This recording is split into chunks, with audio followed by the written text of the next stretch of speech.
So there you go. This is related, right?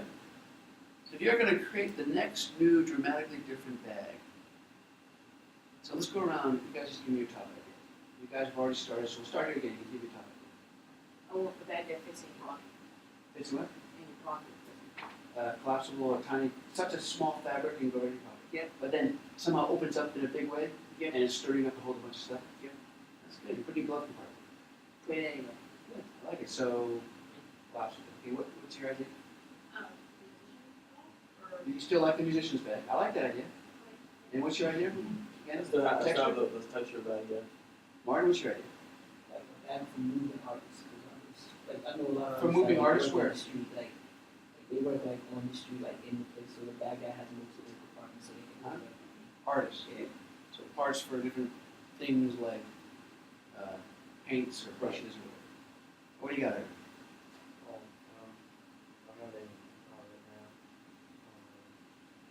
now. The light one that can hold a lot of books, maybe. That's good. That's good. They're all good. Think about when you do ideation. You're not killing anything, right? You're just creating an idea. Plenty of time to refine it, and this is what will help you refine it. So I'm going to give you guys these sheets. You take 2 each. I'm just going to go over the sheet right here, and then you guys are going to deal with this the next 3 or 4 days. Okay? When you have an idea, right? You really want to try to bring clarity to it. One of the best ways to bring clarity to it is to write it down. Okay? So this is called a fast first draft. And I asked everyone to take 2 so you could mess up with one. You can I'll take more if you want. Or Jared, you can keep the rest of this. What I want you guys to do is start trying to refine your idea, okay? So let's just take it, I'll give you the categories, and then, as I said, you guys, it'd be fair to have them come back on Monday with this kind of filled out. Yep. As much as you can. Yep. So upper left-hand side, final decision maker, basically who's going to buy it. Okay. Now, if it's targeted to little babies that are 4 years old, who's the final decision maker? Probably the mom. Probably the mom. Yeah. Right. But sometimes the final decision maker is the user. Sometimes it's not.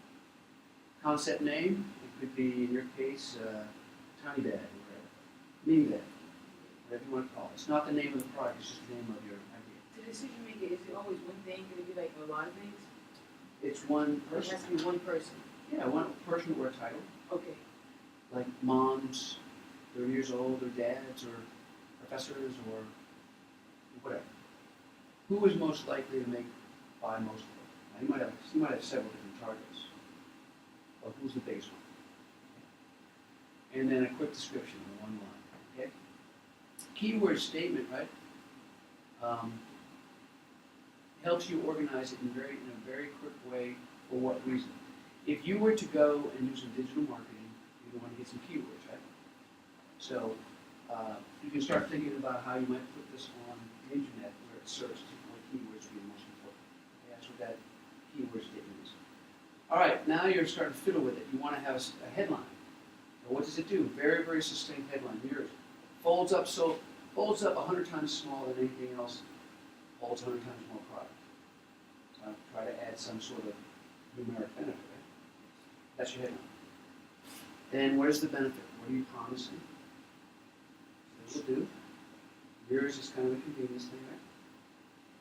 Yours is more maybe convenience, but also maybe protection.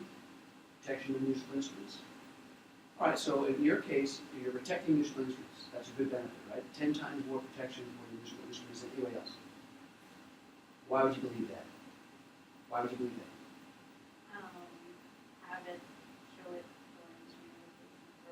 I don't know. No, just think it through. You don't have to know the answer. Just ask them. You have to give some support. If you're going to say something really great like protects your musical instruments, maybe what you say is made from special scientific fabric only NASA uses that's so tough you can't penetrate that and hit your violin. Right? So strong it's used in space. That's a torture test, right? That's pedigree. Then maybe have some added credibility. And then start thinking about price. And that's what we're going to get to next, the next 10 minutes. Start thinking about how much you would charge for it. $10 for one bag. Okay? You're only going to buy one at the beginning, so initial revenue per purchase is $10. But you're going to buy 2 of them a year because I don't know, you find other uses. So 2 a year, is your repeat, one repeat, so ends up having $20 in revenue per year. You guys see that? Now here's the key. This is why I want you to think through this on one of the pages, and then try to write down as clear as possible on the other. Because the way this is going to work on the far right column is your concept ought to be so clear that you can just take this sheet, slide it across the table to your best friend, have that person read it and get it. Right? So if they don't get it, if there's a problem, so you're going to ask them for some feedback. Say, what don't you get? They might say, hey, that's a great benefit. I love the fact that this is my pocket. But you never told me why. I got no idea why it's good. It doesn't seem like it'd be strong enough. So write that down. Write the concern down. And then a way to fix it. You should do this 3 times. 3 people read your concept. Okay? So I mean, I'm not going to collect this like homework, but we're going to go over it on Monday. So hopefully you'll have it fleshed out as much as you can. And then maybe some feedback, where you get some feedback where it should be fixed up. And then we'll see. Okay, is that fair? Good? You guys good with this? Yeah. So, and have some fun with it, right? But be clear. Try to be as clear as possible. All right. So, should we move over to pricing? You want to watch the video in between? You want to do that? Let's do it. Take a stretch? Yeah. I don't want to bore you with PowerPoints, but let's watch a little video, and then we'll go over the pricing. We could take like a 30 second or 60-second break, because the last video that we